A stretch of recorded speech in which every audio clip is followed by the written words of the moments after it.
Welcome to deped TV. It's a brand new day, a brand new chance to learn. I am Ma'am Berry, and I am very excited to bring you today's lesson. So set your mind, ready your heart, and brace yourselves as we explore the world of oral communication.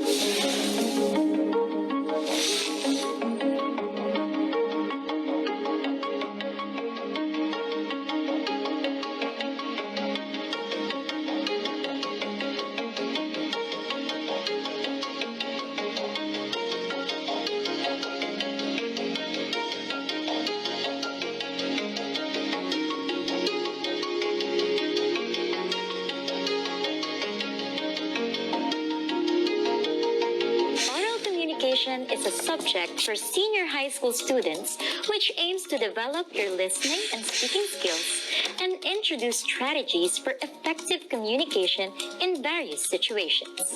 In this subject, you will be able to understand the nature and elements of communication, to value its functions, to recognize the importance of understanding speech context, speech style, speech act, and communicative strategy in order to achieve communicative competence and to realize the rigors of crafting one's speech.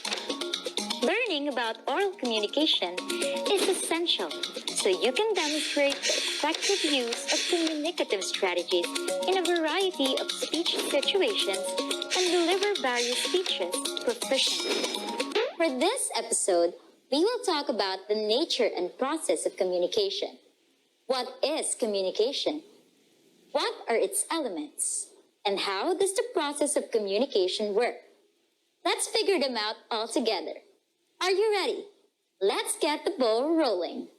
Let's start by watching this short clip.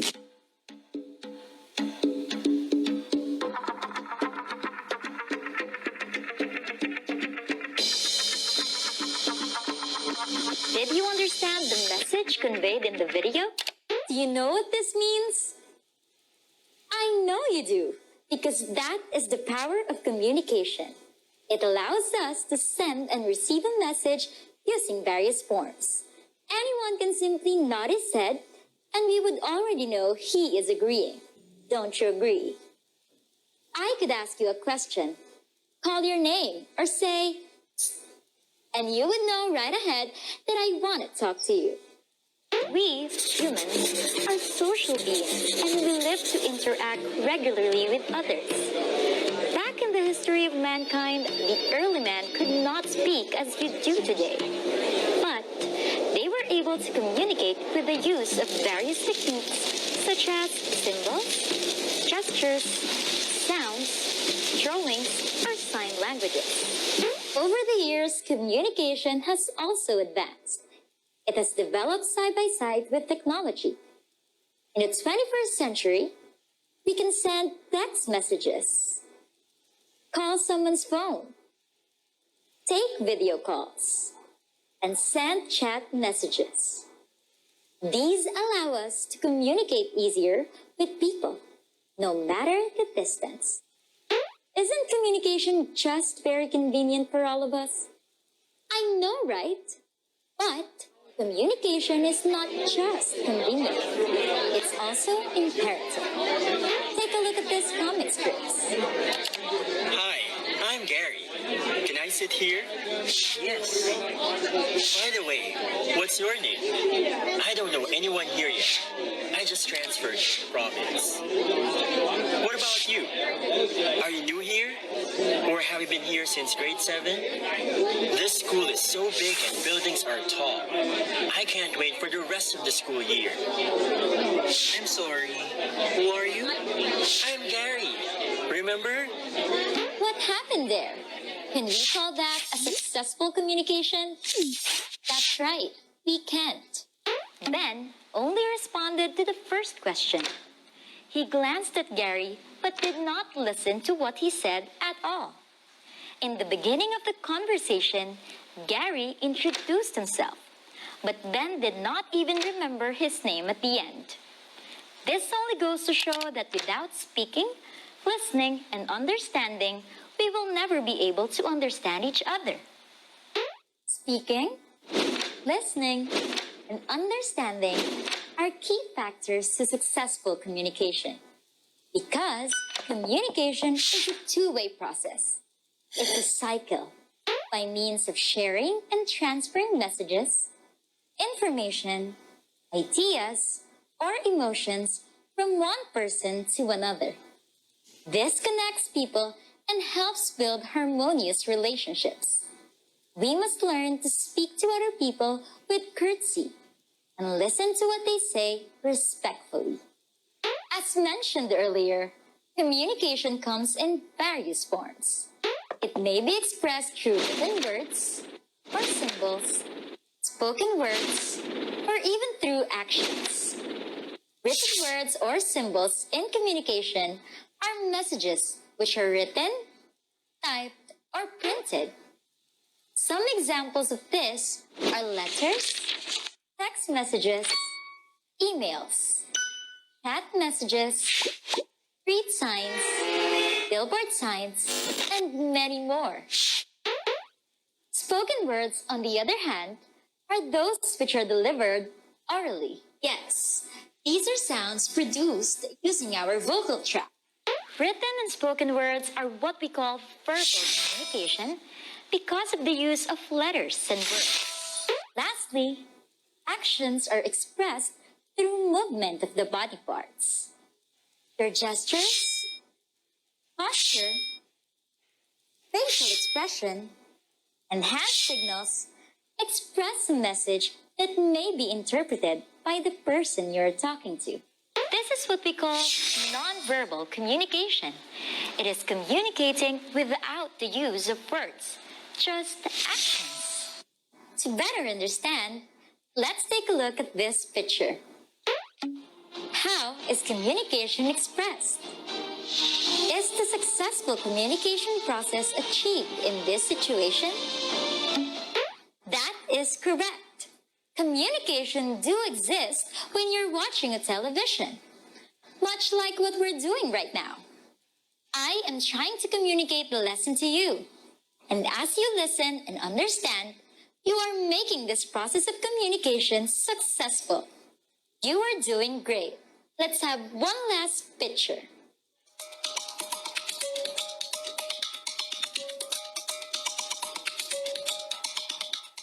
Will this situation lead to a successful communication process? That is spot on. It will definitely lead to successful communication. Having a conversation with someone else is the sole definition of communication. So now you see, communication exists in all kinds of situations. And a communication process will not be deemed successful without the presence of its basic elements.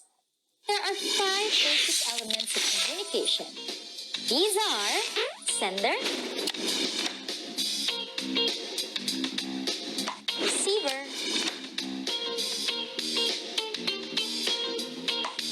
message,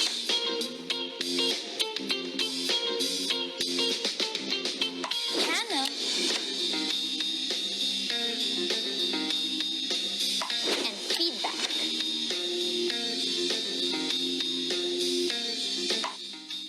Let's go over each element one by one.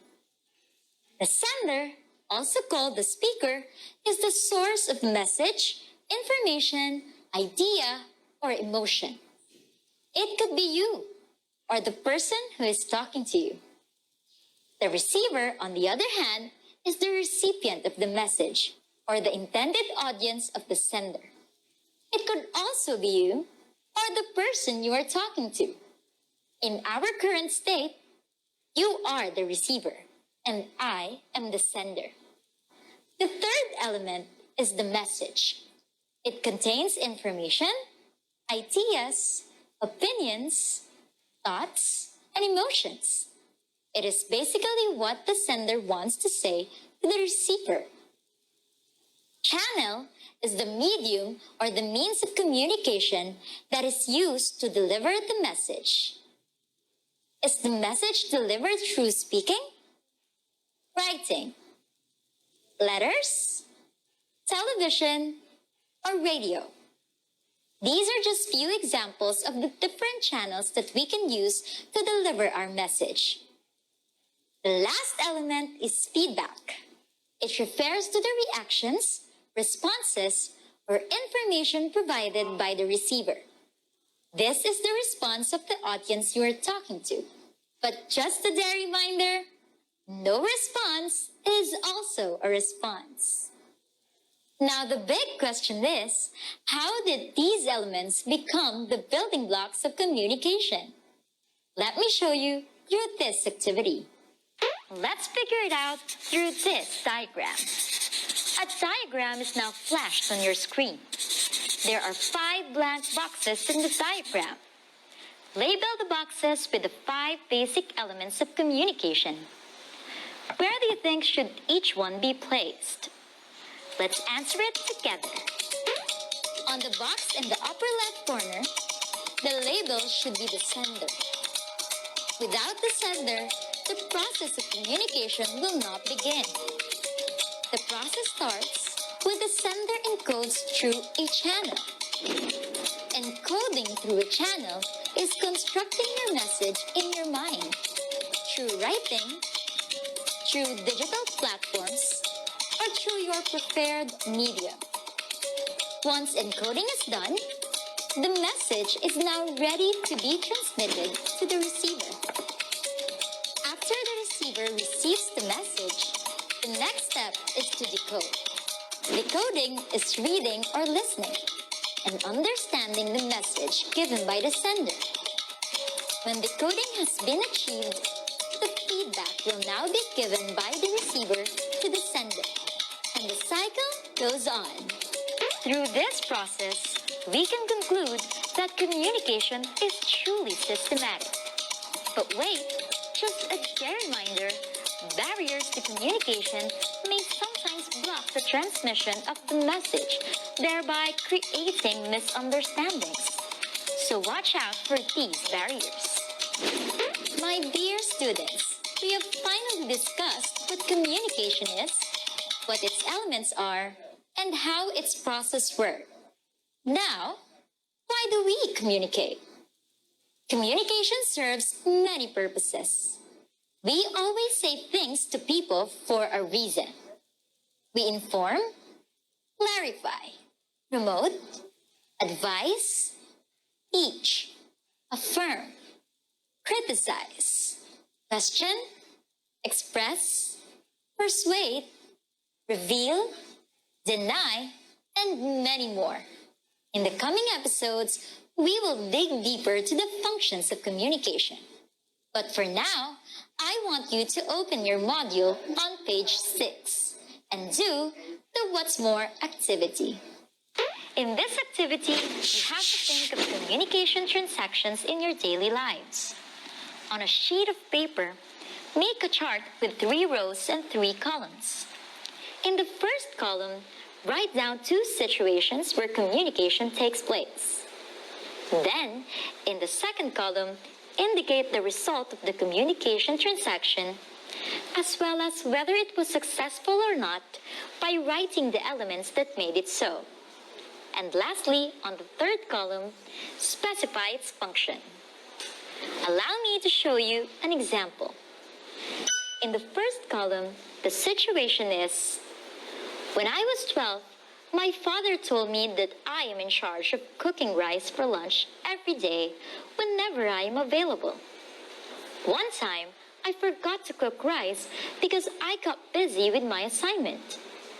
As a result, we did not have rice to eat. My father reminded me about the task assigned to me. In the second column, the result of the communication transaction is, The message was clear that I need to perform my task. At first, the communication was successful. I thought the other family members would do my task because I was doing other things. My fault there was that I failed to communicate to them that I was busy doing my assignment. Had I communicated this earlier, we would have rice to eat. Lastly, in the third column, the functions of communication are to inform and to clarify. Try to recall many situations that occur daily from the time you are about to sleep at night. Write them down and analyze the results and functions of your communication transactions. In that activity, you have to think of communication transactions in your daily life.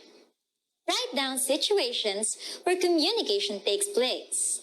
Then, indicate the result of the communication transaction and tell whether it is successful or not by writing the elements that made it so and specify its functions on the third column. An example is given to you on the first row of the table. That's great! I know you have incorporated your daily life situations in that activity. Now it's time for output making. You are going to need the following materials: a short bond paper, art or drawing materials, and cut out pictures. Your task is to create a comic strip showing how you would communicate to your community the advantages of following health protocols and guidelines amidst COVID-19 pandemic in your municipality or province. You may cut out pictures of people or authorities to depict your character, but be sure to write your own original scripts and texts. Were you able to understand the introduction to communication? I hope you do, because it's time for a short quiz. Listen and read each item carefully. Then choose the letter that corresponds to your answer. Write them down on a sheet of paper. Let's begin. Number 1. It is the exchange of thoughts, messages, or information through speech signals, written words, or behavior. A. Message. B. Language. C. Feedback. Or D. Communication. Number 2. These are considered forms of communication except A. Eating dinner. B. Talking clearly. C. Looking bored. Or D. Sending emails. Number 3. This body language shows that one is actively listening. A. Looking out of the window. B. Staring blankly at the speaker. C. Nodding and making eye contact. Or D. Nodding with eyes looking at the distance. Number 4. It is shown when there is an understanding in the communication except A. Each party has different languages. B. Each party is able to provide feedback. C. Each gets a chance to be the sender and the receiver. Or D. Each party is able to say what they want without the other person interrupting. Number 5. It is the content of the communication situation. A. Noise. B. Jargon. C. Media. Or D. Message. Number 6. This communication type is characterized by a certain look or gaze. A. Oral communication. B. Verbal communication. C. Written communication. Or D. Nonverbal communication. Number 7. It is the definition of communication except A. Communication involves a transaction. B. Communication is done only through speaking with others. C. Communication is sharing of ideas among a group of people. Or D, communication is a transfer of messages from one person to another. Number 8. This is the best way to continue communication. A. Active listening. B. Not interrupting. C. Asking questions. Or D. Making good eye contact. Number 9. It is an indication that communication really takes place. A. When the message enters the channel. B. When the receiver decodes the message. C. When the sender transmits the message. D. When the message is encoded by the receiver. Number 10. This is essential to an effective communication. A. A linear process. B. A two-way process. C. A three-way process. Or D. Both a one-way and a two-way process. Are you done answering? Let's check your answers. Make sure to observe honesty while checking your own paper. Let's start. Number 1. It is the exchange of thoughts, messages, or information through speech, signals, written words, or behavior. The answer is letter D, communication. Communication is a two-way process, a cycle, by means of sharing and transferring messages, information, ideas, or emotions from one person to another. Number 2. These are considered forms of communication except letter A, eating dinner. Talking clearly, looking bored, sending emails are examples of the 3 various forms of communication, which are spoken words, written words, and actions which convey meaning. However, eating dinner is an act done in order to keep one's body healthy. Number 3. This body language shows that one is listening. The answer is letter C, nodding and making eye contact. Nodding means agreeing, and this can be assured when the receiver is making eye contact to the speaker, thus proving that the receiver actively listens to the speaker. Number 4. It is shown when there is an understanding in the communication except letter A. Each party has different languages. Having different languages may become a barrier to communication, which may lead to misunderstanding or miscommunication. Number 5. It is the content of the communication situation. The answer is letter D, message. The message contains ideas, information, thoughts, emotions, or opinions of the sender and receiver. Basically, this is what's being talked about in the communication situation. Number 6. This communication type is characterized by a certain look or gaze. The answer is letter D, nonverbal communication. Nonverbal communication pertains to actions or movements of any body parts that provide meaning. Number 7. It is the definition of communication except letter B. Communication is done only through speaking with others. Communication comes in various forms and not only through speaking. It can be done through writing or acting. Number 8. This is the best way to continue communication. The best answer is letter A, active listening. Active listening ensures a successful communication process. With this, the decoding will be achieved and the cycle will go on. Number 9. It is an indication that communication really takes place. The answer is letter B, when the receiver decodes the message. When the receiver decodes the message, a sensible feedback can be given, and the process of communication will go on. If you didn't, worry not, because there's always a next time. we end this episode, were you able to remember the day reminder for today? If so, do post on your Facebook the day reminder I mentioned in our lesson earlier. Do not forget to put hashtag day reminder and the statement on your post. On our next episode, we will get to know the different models of communication that we use as a pattern or guide when communicating. Once again, this is Ma'am Derry, bringing you lessons on communication and leaving you with a day reminder: don't just speak with your mind, speak with your heart. Ciao!